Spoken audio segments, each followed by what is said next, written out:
What's up, y'all? It's the Dr. Investor back again with another video. Welcome to my channel where we talk about real estate investing, personal finance, entrepreneurship, and personal growth. So in today's video, I'm going to be talking about how Section 8 determines how much rent they will give you as a landlord.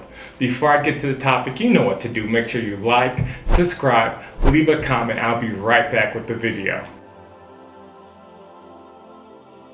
Okay, let's delve into how Section 8 will determine the rent that you get for your property. It boils down to four main factors. The first is the tenant's income. The second is the amount of bedroom that your property has. And the last two factors is the zip code of the property and the neighborhood in which the property resides in. Knowing these four factors, you as a landlord can make a decision if Section 8 is the best route for you to go for your property, and if you do decide to go the Section 8 route, about how much in rent you can be expecting for your property. If you're a landlord like me that loves the Section 8 program, this can be very pivotal in your purchasing stage of the property. You can make sure you prioritize that you're buying properties that are in certain zip codes and neighborhoods that you know Section 8 will pay top dollar for, and make sure you're buying properties that have a lot of bedrooms or have space to create additional bedrooms. That way you can be maximizing the rent that you're receiving through Section 8. Now let's get into the factor that I feel like is what causes many landlords that use the Section 8 program to either make additional income or miss out on that additional income, and that is the number of bedroom that your rental property has. What a lot of landlords miss out on and don't find out until the inspection is if the bedroom is considered a legal bedroom by Section 8 standards. So let me go through what is a legal bedroom by Section 8 standards. The room must have a door to maintain privacy. The room must also have at least 2 working duplex outlets. If it doesn't have that, at least 1 working duplex outlet and a light fixture. The bedroom must be at least 70 square feet in size. It must also have a ceiling height of at least 7 feet, which is something that also burns a lot of landlords. And if the bedroom is in the basement, the ceilings must be finished. And the ceiling height requirements are measured from the bottom of the exposed joist or beams. And there also must be a carbon monoxide detector within 15 feet of any room. And there also must be a smoke detector present within 15 feet of any room.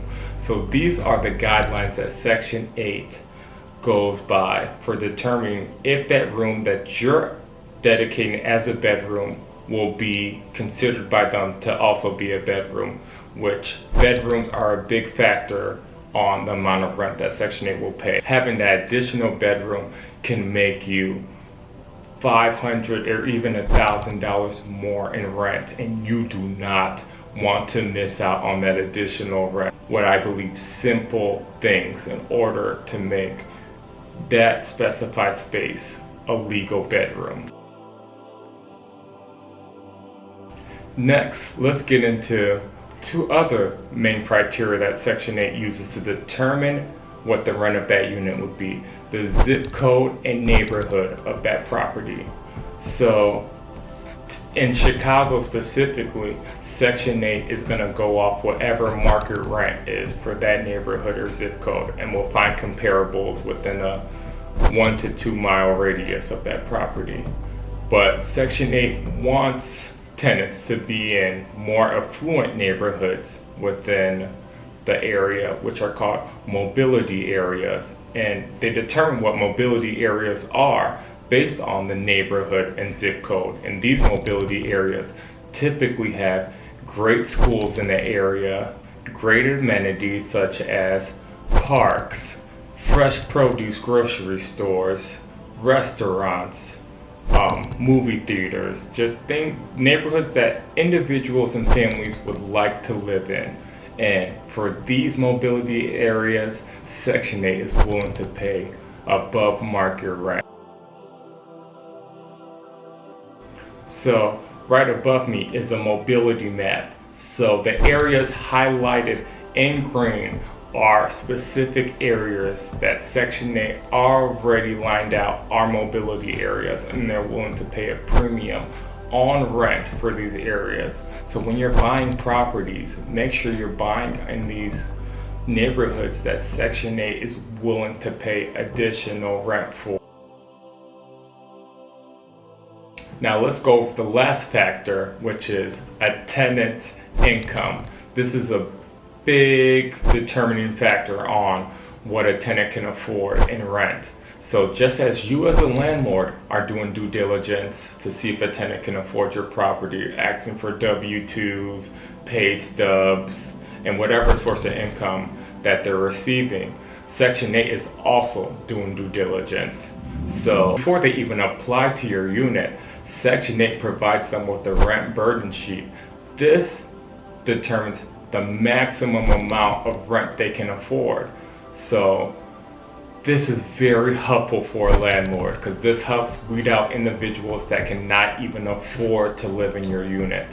And it's also helpful as a landlord because it tells you how much Section 8 is willing to pay for a rental unit with this number of bedroom voucher. This is also helpful for you as a landlord because it helps you determine the maximum amount of rent Section 8 is willing to pay for an individual with this number of bedroom vouchers.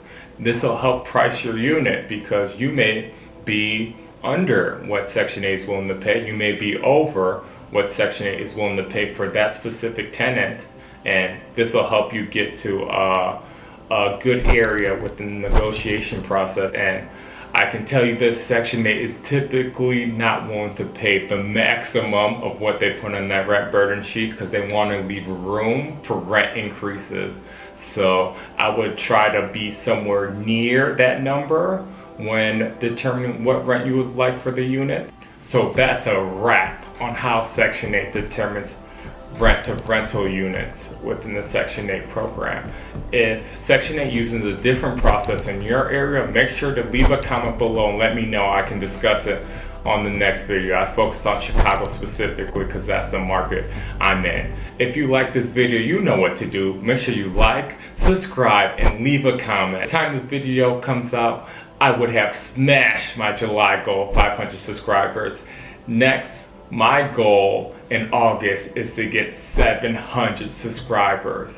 And if I know you all, I know you all help me reach that goal in no time. If you know anybody that will benefit from my content, make sure you share my content with them. The Dr. Investor is out.